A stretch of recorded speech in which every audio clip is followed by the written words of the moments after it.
সকালে সকালে কিছু কাজ নাই, শুয়ে সুতা নিয়ে বসে গেলাম। কিছু আছে কাজ ধান্দা?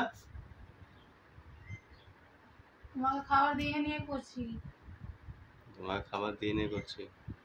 আমি খাই নাই কিন্তু। আমি খাই নাই কিন্তু। তো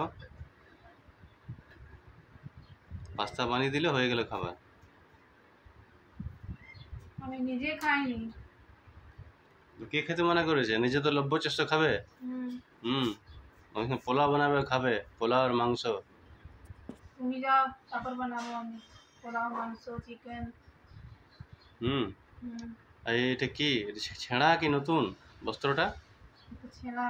ছেঁড়া? আরে বাবা রে, আমারই প্রেস্টিজ ডাউন করে দেবে তো। ছেঁড়া জিনিস আমি পড়তে বলেছি কোনদিন? বলেছো? পরো পরো, আর কিনতে হবে না জামা কাপড়। এই বাপ, রাখ রে বাপ, রাখ।